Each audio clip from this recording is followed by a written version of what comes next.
Similar life real ലൈഫിൽ ജീവിച്ചിട്ടുള്ള ഒരു വ്യക്തി കൂടിയാണ്. ഒരുപക്ഷെ അതുകൊണ്ടായിരിക്കാം ലൈഫിനെ കൂടുതൽ നർമ്മത്തിലൂടെയാണ് അദ്ദേഹം നോക്കിക്കാണുന്നത്.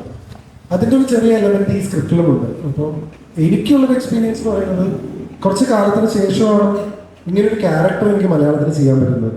മുഴുനീള ഒരു കഥാപാത്രമാണ്. മനു കേരളീയൻ എന്നുള്ള കഥാപാത്രമാണ് എന്നെ കൂടുതൽ അട്രാക്ട് ചെയ്തത്. കാരണം ആസ് എൻ ആക്ടർ ഞാനിങ്ങനെ കൊതിച്ചിരിക്കുകയായിരുന്നു മലയാളത്തിൽ നല്ലൊരു എന്തെങ്കിലും ഒരു സംഭവം ചെയ്യണം എന്നുള്ള ആഗ്രഹത്തിൽ. പക്ഷെ വരുന്ന സ്ക്രിപ്റ്റുകളൊന്നും എനിക്കങ്ങനെ മനസ്സിന് ഇഷ്ടപ്പെടുന്നുണ്ടായിരുന്നില്ല. അപ്പോഴാണ് മനു കേരളീയൻ എന്നുള്ള ഈ കഥാപാത്രം റഷീദൊക്കെ എനിക്ക് തരുന്നത്. ഈ ക്യാരക്ടറിന് ഒരുപാട് നല്ല മുഹൂർത്തങ്ങളിലൂടെ കടന്നു പോകുന്നുണ്ട്. ആസ് എൻ ആക്ടർ അതൊരു ഡിലൈറ്റാണ്. പ്രണയമുണ്ട്, അദ്ദേഹത്തിൻ്റെ മാനസിക സംഘർഷങ്ങളുണ്ട്, അസ്വസ്ഥതകളുണ്ട്, അദ്ദേഹത്തിൻ്റെ സന്തോഷങ്ങളുണ്ട്. അപ്പോൾ പല പല മുഹൂർത്തങ്ങളിലൂടെ കടന്നു പോകുമ്പോൾ ഒരു പെർഫോമർ എന്നുള്ള രീതിയിൽ അത് എനിക്ക് വളരെ ചാലഞ്ചിങ്ങും അതേപോലെ തന്നെ എക്സൈറ്റിങ്ങും ആയിരുന്നു.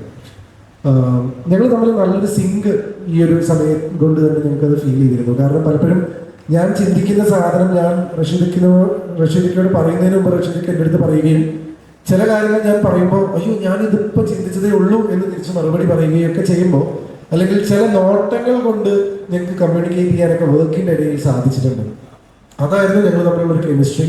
അപ്പം അദ്ദേഹം എഴുതി വെച്ച കഥാപാത്രവും എഴുതി വെച്ച കഥയും എത്രത്തോളം ഉള്ളിലേക്ക് എടുക്കാൻ പറ്റുമോ, എത്രത്തോളം മനസ്സിലാക്കാൻ സാധിക്കുമോ അത്രത്തോളം ഞാൻ മനസ്സിലാക്കാൻ ശ്രമിച്ചിട്ടുണ്ട്.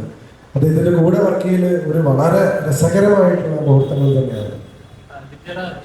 തമിഴിന്റെ പെർഫോം ചെയ്ത് അവിടെ ഒരു വലിയൊരു ആക്ടറാണ്. മലയാളത്തിലേക്ക് വരുമ്പോൾ ഈ പറഞ്ഞ ഒരു ക്യൂട്ടായിട്ടുള്ള റൊമാൻറ്റിക് അങ്ങനത്തെ കഥാപാത്രങ്ങൾ നിന്ന് ലോക്കായി പോയി തോന്നുന്നുണ്ടോ? അത് ബ്രേക്ക് ചെയ്യുന്ന ഒരു കഥാപാത്രങ്ങൾ വരാത്തതാണോ? അങ്ങനെ ലോക്കായി പോയി തോന്നുന്നില്ല. കാരണം ഞാനധികം മലയാള സിനിമകൾ ചെയ്യുന്നില്ല. ഇപ്പോൾ ക്യൂട്ടായിട്ടുള്ള എത്ര കഥാപാത്രങ്ങൾ ചെയ്തു എന്ന് ചോദിച്ചാൽ എനിക്ക് തന്നെ പെട്ടെന്ന് എടുത്ത് പറയാൻ പറ്റുന്നില്ല. ഇപ്പൊ പ്രേതത്തിലൊരു കഥാപാത്രം മാത്രമാണ് കുറേ കാലം മുമ്പ് ചെയ്തതാണ്. അതൊരു ക്യൂട്ടായിട്ടുള്ള ക്യാരക്ടറാണ്. പക്ഷെ അതിനുശേഷം നീരജയിലെ സിനിമയിലുള്ള കഥാപാത്രം മറ്റും ഒരു ക്യൂട്ടായിട്ടുള്ള ക്യാരക്ടറാണ്, ഇന്റൻസ് ആയിട്ടുള്ള ക്യാരക്ടറാണ്.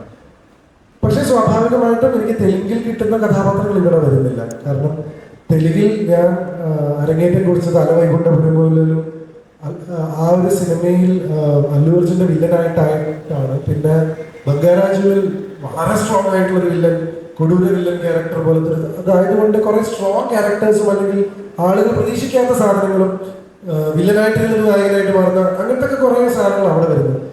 ഇവിടെ എന്താണെന്ന് വെച്ച് കഴിഞ്ഞാൽ എനിക്ക് അങ്ങനത്തെ പരീക്ഷണ സ്വഭാവങ്ങൾ വരുന്നത് ലോക്കായി എന്നുള്ളതിനേക്കാൾ കൂടുതൽ ഞാൻ സന്തുഷ്ടനാണ്. എനിക്ക് മനു കേരളീയൻ പോലെയുള്ള സാധനങ്ങൾ അല്ലെങ്കിൽ അതുപോലത്തെ സംഭവങ്ങൾ റഷീദ് പോലെയുള്ള ആൾക്കാർ ആലോചിച്ച് തരുന്നുണ്ട് എന്നുള്ളത്. കാരണം 3-4 വർഷമായിട്ട് ഞാനിപ്പോൾ തെലുങ്കിൽ കോൺസെൻട്രേറ്റ് ചെയ്യുമ്പോഴും മലയാളം എന്നെ ഓർക്കുന്നുണ്ട് എന്നുള്ളതിൽ എനിക്ക് സന്തോഷമാണ്.